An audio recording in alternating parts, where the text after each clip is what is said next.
As a person, within Krista's life, she's played many roles: sister, daughter, wife or partner, mom. As a professional, she's been a police officer, she's been a professor, she's been a coach. As an athlete, a powerlifter, a bodybuilder, and a general fitness enthusiast. And all of these things, like they can for us, could define her. Today, though, Krista is going to speak to us about some of these defining things as they relate to us, but you'll also hear about some of the refining things that have happened and have made her who she is today. And so I'm very, very grateful that she's here, and give her your full attention. Thank you, Krista Schaus. Hey guys, this is super cool to be here. I'm going to tell you a couple reasons why it's super cool to be here. Actually, there's a whole bunch of reasons it's super cool to be here. It's super cool to be here, to be alive. I'll explain. That's some of what my story is about. Super cool, and I'm sorry because the way my short-term memory is not super great. Even though your name is Jennifer Thompson, right?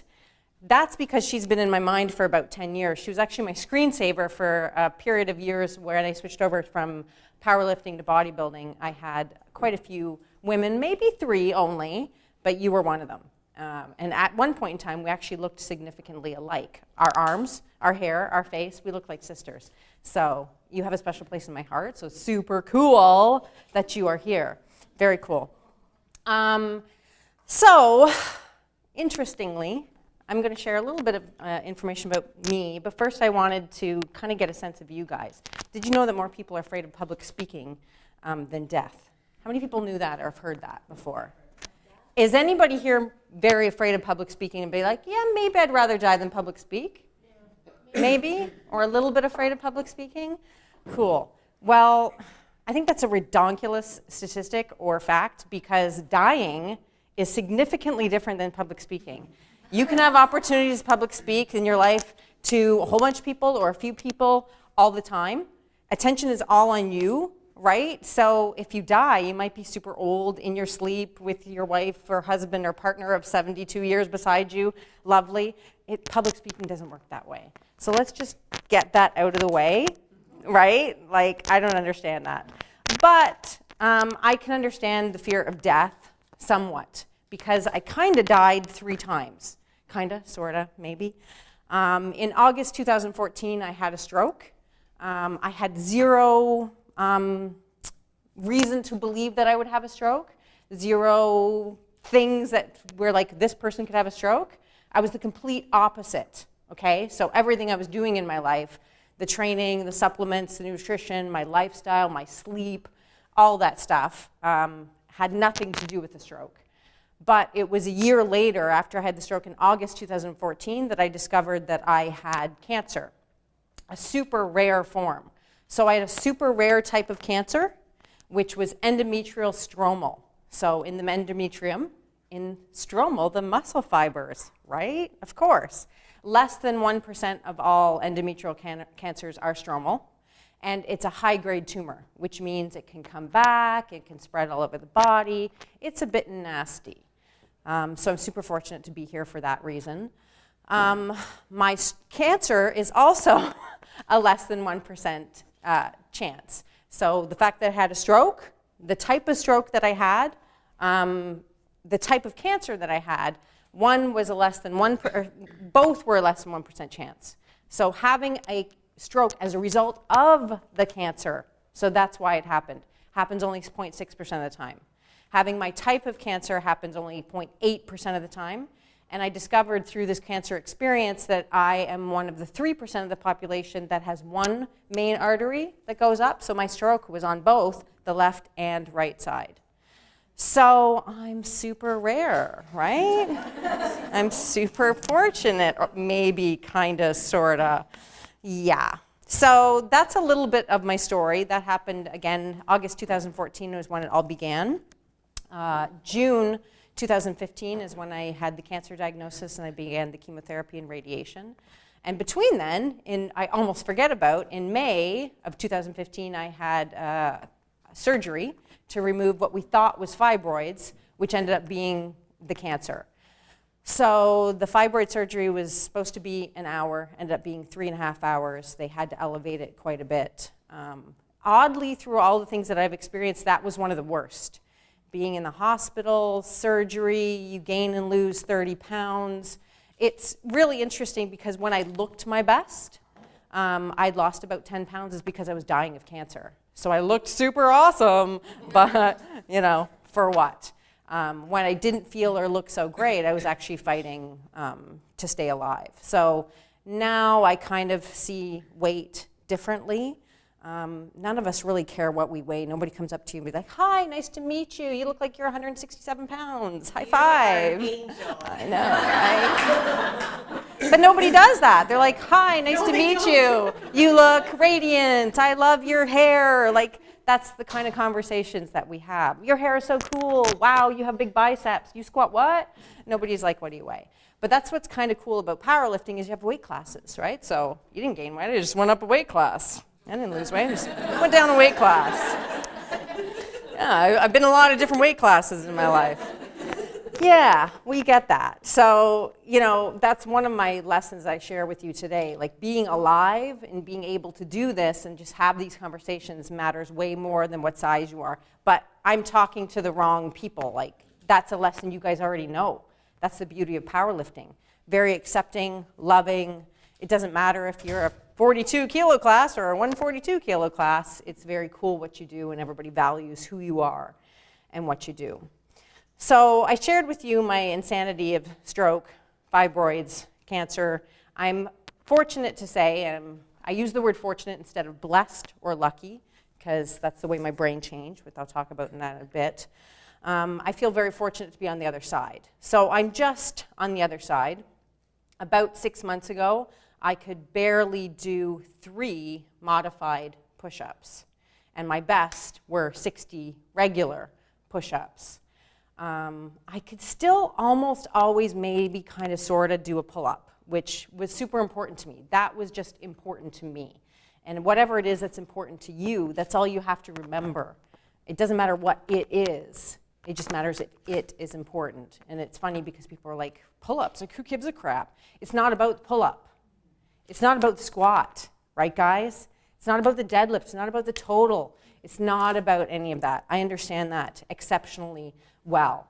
And I believe strongly, there's no way to actually know if this is the case, but it is my story that I bring forward with me, that everything that I've been through, I was a police officer when I was 20 years old. I was one of the youngest and smallest who came on at that time. I got into powerlifting in my late to mid 20s. There was only about 3 women in Ontario powerlifting at that time, maybe 6. Bodybuilding, natural bodybuilding.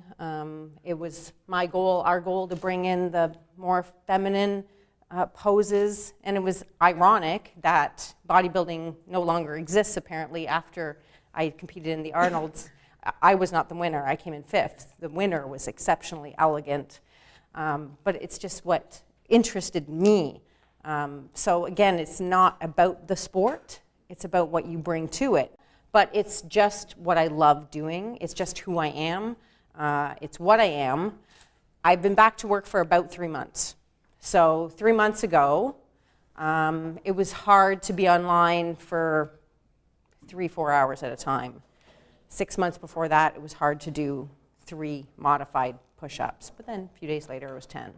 A year before that, it was hard to speak and think at the same time.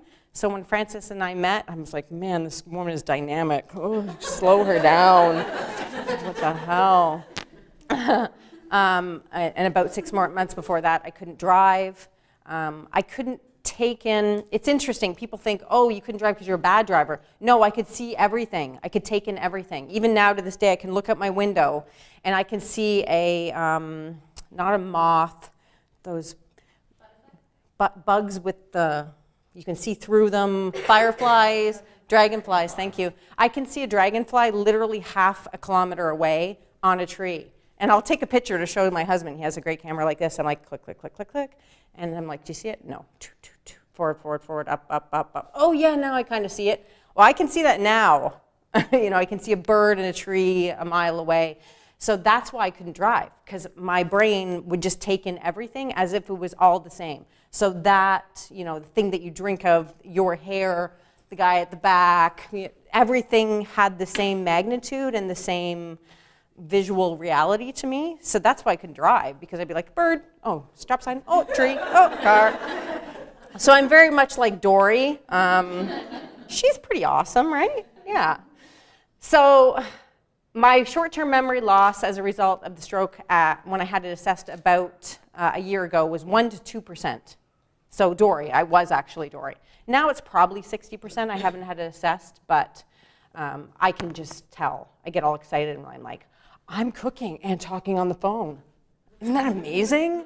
People are like, what? It's like, no, you don't understand. I couldn't do that before.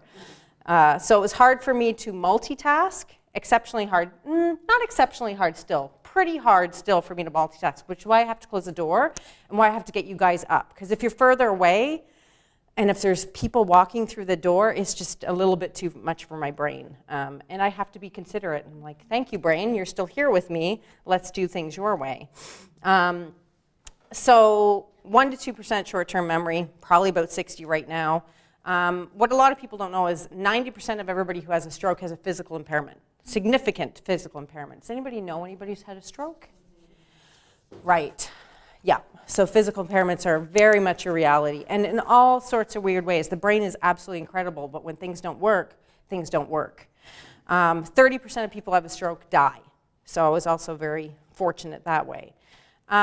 Is anybody here, this might sound like a strange, obscure topic, but it's not, the Property Brothers. Anybody watch the Property Brothers? Okay, I'm a Property Brothers junkie now. One of the reasons I'm a Property Brothers junkie and a Food Network junkie is because when I wasn't well, I would have to lay on the couch for a long period of time. Not days, you guys get mad when you're sick for a few days. Not weeks, not even months, so for like a year and a half. So I've had like training in the Property Brothers and the Food Network. I'm a better chef now, and I was already a foodie to begin with than I was then, so kind of cool. But the reason I mentioned the Property Brothers is because there's two twins. They look a lot alike, but they're significantly different. One is the contractor, and one is the real estate agent. Well, I used to be like the contractor, now I'm like the real estate agent. So I'm actually like a different person. So from the stroke, my brain is actually different. And again, I've had caliper assessments at work that show me how they're different. So one is, I used to be highly aggressive. My aggression was about 75%. And I would say maybe, I don't know, powerlifters kind of, sort of, I don't know, you might have some higher aggression too. That was awesome for training, awesome for competing, awesome in a lot of ways. Now my aggression is about 25%. So I like to work out, but it's totally different. I can do a lot of the same things, but it's different. I just don't get mad, like hardly ever at all. It's really weird. So that's one of the most significant changes. And also my left-brained versus right-brained. Are you familiar with left versus right? So I was very right-brained before, about 75%. So it's like, oh, hair, cool. When I see you two together, it's like a cool flower I've never seen before, right? That's the way I used to be. Now I'm more scientific. I'm about 47% left-brained. No, 53 left and 47 right. So I'm a smidge more left-brained. Yeah, that's been weird. So when I came home, from the hospital, I walk into my house and I'm like, what's all this crap? And I start getting rid of stuff. This trinkety little thing, and this is cool, and look at this fluffy little thing. Everything had a story and a meaning and significance, and, I'm not so much like that anymore. So when I first came back from the hospital, I got rid of a lot of stuff. And my husband's like, maybe you want to keep these things. Maybe we'll come back and have more significance for you. So when I first came back from the hospital, I was actually about 90% left-brained. I was like a computer. And every 6 weeks, it would like level up or move about 5-10%. So now I'm right in the middle, which is very interesting also. So we talked about the fibroids. I'll share, because a lot of you are women here. Fibroids are like really honkin', insane periods. I felt like I was giving birth to small children on a regular basis. So the fibroid started about 2 weeks after the stroke. But me, 2 things happened. One, my brain was not able to take, like, really, there's something else I have to deal with, screw this, shut it down. And also because the fitness and health professional in me thought I would assess this. Well, let's see what this is like. Let's monitor this for about 4 months. Meanwhile, I just had a stroke and had about 90% of my brain gone. So when the period didn't go away for 56 days, then I contacted my doctor and thought, there might be something weird going on here. And you don't know if it's because hormones. You know, you go through something significant and stress to your body, your hormones can shift right over. So I thought, okay, we'll see. That is what helped us discover that I actually had the cancer. But they never, how can you blame the medical community? How would you know? It'd be like any one of you guys, oh, stroke, then fibroids, then cancer. Of course that's the answer. Less than 1% chance for all of those things. So I in no way blame the medical community. I'm not upset with them in any way. It just is what it is. And I think that it was supposed to happen that way. The way that it happened was the best way that I could deal with it. And what can you do, you know? Again, less than 1% of all endometrial cancers are stromal, so how would they know? Oh, this is very likely a cancer that's super rare and that we'd never see. So they never would have found the cancer unless we did the surgery because it's hidden within the muscle fibers. So, yeah, I didn't really realize how close to death I was until I'm getting my energy back now and realizing that for many months, there was a period where I could barely lift my arms over my head for about 3 months. I could barely get out of bed. My goal was to get out of bed and to get up. My goals were to eat, not well, not often, drink, not well, not often, and to get up. And that was a real, like, high five. And those were my goals. I'm talking like 5 months ago, 6 months ago.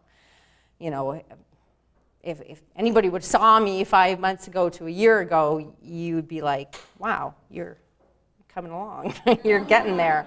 I'm even like, wow, it amazes me also.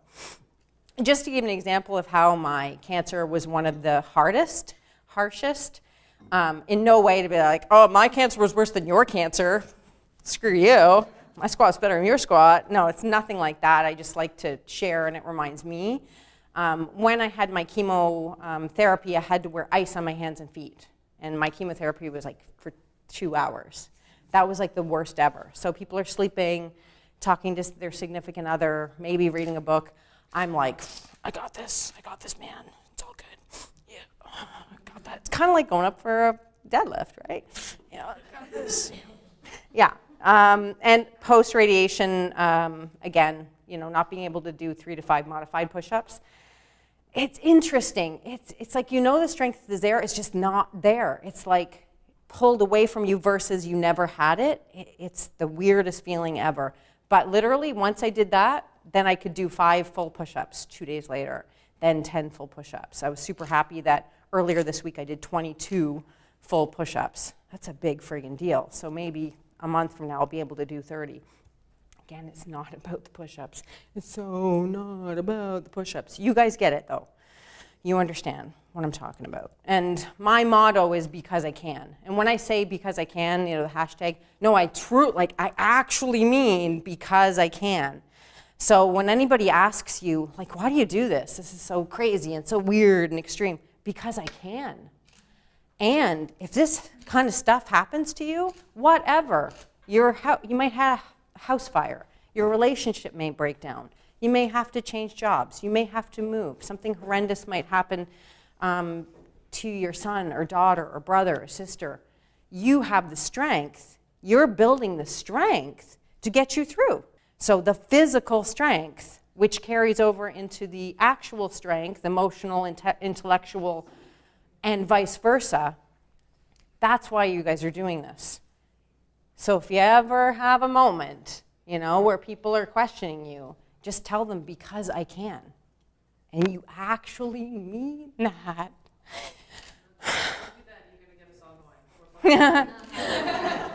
I mean that.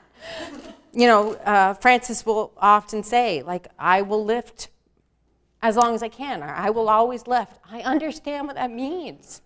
So even though I was like, at the time when I wasn't doing super well, I was like, I don't understand what Francis is saying. I can't lift right now. I was doing pull-ups. I was doing 1 pull-up. I could do 5 push-ups. I could do 5 squats. And my squats always looked really freaking good. Great form. You can only do 5 body weight squats, but man, those are deep. Good depth. Good job.